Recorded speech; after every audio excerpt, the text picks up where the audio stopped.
Bonjour à tous et bienvenue dans ce nouvel épisode de Graines de Lumière.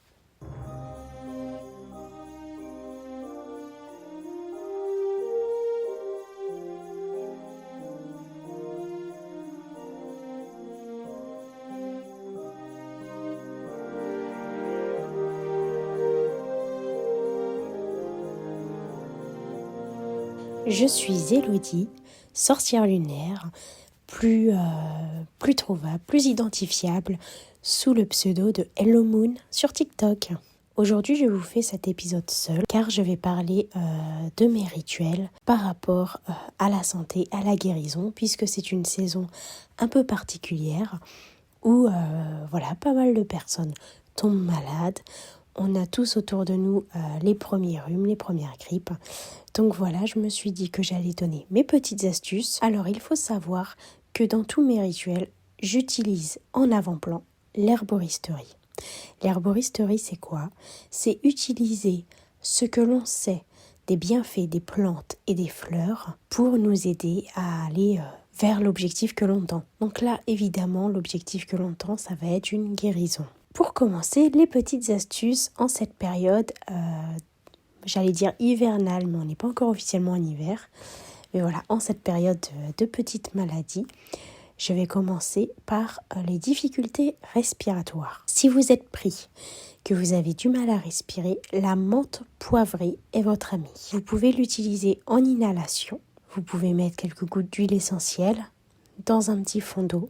Si vous avez un chauffe-encens ou quelque chose comme ça, alors moi j'ai un petit chaudron sous lequel on met une bougie chauffe-plat et en fait je fais chauffer mon huile essentielle avec l'eau et voilà, ça dégage des vapeurs et c'est super. Si vous avez la menthe poivrée en feuilles séchées, vous en faites une tisane. Pareil, la tisane va vous aider à dégager les bronches, à mieux respirer. Et ça va vous faire un bien fou. Non plus, la menthe poivrée vous aide à dégager vos voies respiratoires, mais elle apporte aussi une sensation de fraîcheur. Comme vous pouvez l'entendre, j'ai été affectée au niveau de la gorge. Donc ce qui m'a sauvée, parce que je commençais vraiment à être prise et à tousser comme, je ne sais pas, quelqu'un qui fumait 2 paquets de clopes par jour, alors que je ne fume pas, c'est le thym. Il n'y a pas de secret, le thym. Donc j'ai commencé par des tisanes de thym au début de la maladie. Et effectivement, je suis une grosse habituée au rhinopharyngite. Je ne vais pas vous mentir, j'en fais plusieurs par an. Ça commence en novembre, ça s'arrête au mois de mai. Si je ne prends pas des tisanes de thym, elle est beaucoup plus forte. Là, j'ai toussé de manière gênante, j'entends, puisque bien sûr, ce n'est pas un miracle. Je tousse encore quand je parle beaucoup. D'ailleurs, si vous entendez des coupures lors de ce podcast, c'est parce que j'ai forcément fait des coupures pour faire une petite toux par-ci par-là. Mais voilà, il n'y a rien de magique. Mais par contre, je ne m'étouffe pas. Je ne tousse pas jusqu'à avoir envie de vomir comme je le faisais avant. Je n'ai pas ce problème de plus je tousse, plus j'ai envie de tousser. C'est vraiment la tisane au thym que j'ai pris dès le début, dès que j'ai senti la maladie, j'ai bu ces tisanes de thym. Ça m'a permis de maîtriser, de contrôler, on va dire, l'évolution de la maladie. Le thym est un antioxydant qui aide à votre métabolisme. Il va renforcer les défenses de votre organisme. Et en plus, il aide contre la toux, contre les toux sèches, contre les maux de gorge, contre la gorge qui gratte, contre tout ce qui est gênant au niveau de la gorge, les irritations, les brûlures. On peut l'ajouter avec le miel. Le miel, c'est la vertu connue de chez connu. Ne me dites pas que vous ne saviez pas que le miel fait du bien. Le miel, par contre, lui, va plus anesthésier. Ça va vraiment venir adoucir là où ça vous brûle, où ça vous gratte. Donc, si vous voulez un super combo, tisane, miel, thym, et vous êtes reparti. Si vous avez une inflammation au niveau de la gorge ou au niveau tout ce qui va être rhinite, je sais pas, j'ai pas les termes médecins, ne m'en voulez pas. Voilà, chacun ses domaines. Mais voilà, si vous avez une inflammation, que ce soit au niveau du nez ou de la gorge, le girofle est super pour lutter contre toutes les inflammations. Si vous avez le nez complètement bouché et que vous avez besoin de dégager vos voies respiratoires, vous pouvez mettre quelques gouttes d'eucalyptus dans de l'eau bouillante. Vous mettez votre tête au-dessus du bol, la serviette par-dessus la tête, et vous allez voir que ça va se déboucher tout doucement et en douceur, sans agression, sans brûlure. Vraiment un bonheur total. Pour finir, si vous avez été touché par la fatigue, ce qui n'est pas surprenant, même si vous n'avez qu'un rhume, ça reste une maladie. Ça reste des défenses immunitaires qui sont mises à rude épreuve et vous pouvez être fatigué. D'accord ? Alors, si vous êtes très fatigué, n'hésitez pas, pour vous soulager, à utiliser les bienfaits de la lavande ou du romarin. En effet, ce sont 2 exemples parfaits pour vous aider à trouver le sommeil en vous calmant, en vous apaisant, en enlevant toute dose de stress. Si vous voulez faire un rituel, vous pouvez. Pour ça, il vous faut une bougie de couleur violette ou bleue. Le violet, il va vraiment falloir qu'il tire plus vers le bleu que le rose. Et pour celles qui, comme moi, le savent, effectivement, il y a des jours qui sont plus propices pour cela. Je vais le refaire, moi, effectivement, mercredi, puisque c'est le mercredi. Et vous allez tout simplement utiliser les herbes, les plantes qui vous correspondent, dont vous avez besoin. Vous allez les réduire en poudre avec votre mortier. Vous allez prendre votre bougie, vous allez mettre donc votre huile dessus. Vous allez toujours badigeonner l'huile, pas vers vous, mais vers l'extérieur pour une fois, puisque cette fois-ci on ne veut pas attirer quelque chose à soi, mais on veut s'en défaire. Vous allez graver sur la bougie, selon votre choix, soit une rune de guérison, soit tout simplement l'intention, donc guérison, votre intention. Et vous allez mettre votre poudre sur la bougie et les restes avec du gros sel dans votre bol. Et vous connaissez la chanson.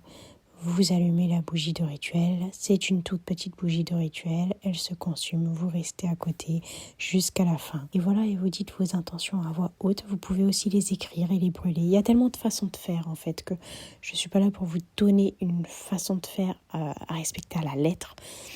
Pareil pour tout ce qui est plantes. Moi, j'ai donné les plus importantes par rapport à ce que je vois autour de moi en ce moment. Des gens qui ont du mal à respirer, des gens qui toussent, des gens qui sont fatigués, j'en vois pas mal. C'est pour ça aussi que j'ai parlé de ça. Mais il y a énormément de choses, énormément de solutions. Pour ceux qui aiment le gingembre, par exemple, le gingembre est un anti-inflammatoire exceptionnel. Vous pouvez aussi utiliser le pin pour tout ce qui est nasal. Vous pouvez aussi utiliser l'arnica, qui est très connu chez les enfants puisqu'on a les gels à l'arnica, mais en tant qu'adulte, vous pouvez trouver aussi de l'arnica pour tout ce qui va être douleur, courbature. Vous avez aussi le citron qui est très utilisé parce qu'en plus de vous apporter de la vitamine, il est aussi antibactérien. Donc voilà, vous avez avec vous tous les éléments pour faire un rituel de guérison ou pour tout simplement vous octroyer des petits remèdes herboristes, des petits soins tous les jours au quotidien qui sont faciles à faire. Je pense que pour ma part, mercredi, je vais filmer mon rituel et je vais le mettre sur TikTok. Donc pour ceux qui ne me connaissent pas encore, mon TikTok c'est Hello Moon. Et donc voilà, c'est un TikTok forcément qui va être centré sur mes pratiques de sorcellerie. Je filmerai mon rituel. Vous pouvez mettre tellement de choses. Vous pouvez mettre du piment, vous pouvez mettre de la cannelle. Enfin vraiment, renseignez-vous. Il y a plein de livres.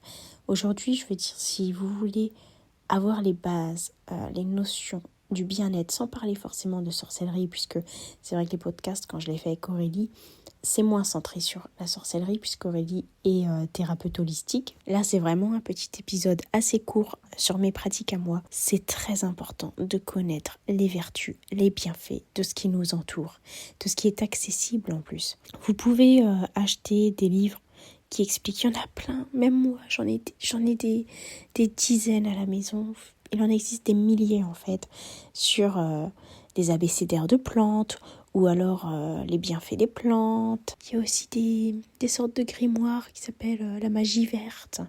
Parce qu'effectivement, moi j'appelle ça de l'herboristerie, mais autrefois on appelait ça de la magie verte. De savoir récupérer les bienfaits et les vertus de ce que la nature nous apporte, autrefois, c'était considéré comme une sorte de magie. Ça me fait sourire d'en parler parce que je fais un petit aparté là, mais ça représente bien la magie au quotidien. C'est-à-dire que on nous met dans une bulle, on nous met dans quelque chose d'extraordinaire, d'exceptionnel, alors qu'en fait la magie n'est pas magique. Elle est là, elle est en face, elle est visible, elle est accessible, et voilà, et ceux qui s'y penchent et qui s'y intéressent vont la pratiquer. Ce n'est pas quelque chose d'interdit, ce n'est pas quelque chose d'extraordinaire en soi. C'est vraiment avoir des intentions et des connaissances et les mettre ensemble. Les mettre ensemble pour les faire marcher, les faire fonctionner. Voilà, pour moi c'est ça la magie. Bon, fin de mon aparté. Vous pouvez donc trouver des livres sur tout ce qui va être les bienfaits des plantes et des fleurs. Vous pouvez aussi trouver un oracle. Moi j'ai un oracle qui s'appelle la magie verte. Je crois que c'est ça, l'oracle de la magie verte. Ou l'oracle des plantes, je sais même plus. Mais enfin voilà, vous en avez sous forme d'oracle. Et en vrai, là j'en parle parce qu'il y a beaucoup de gens qui sont malades. Mais c'est quelque chose qui est très intéressant pour tous les jours, pour votre vie au quotidien en fait. Donc vraiment, n'hésitez pas. N'hésitez pas, même si vous n'avez pas envie de pratiquer une magie plus tard, pour le quotidien, pour rebondir quand surtout à une époque où aujourd'hui vous êtes malade, vous appelez le médecin et vous dit je vous prends dans 2 semaines, la maladie sera passée quoi. Donc vraiment, ça peut être que bénéfique. Voilà, c'était un petit épisode assez court, un petit épisode en solo, mais des fois j'aime bien. Des fois j'aime bien vous faire un petit épisode en solo, vous parler en tant que sorcière. J'espère vous avoir donné envie de découvrir un peu plus le pouvoir des plantes et des fleurs.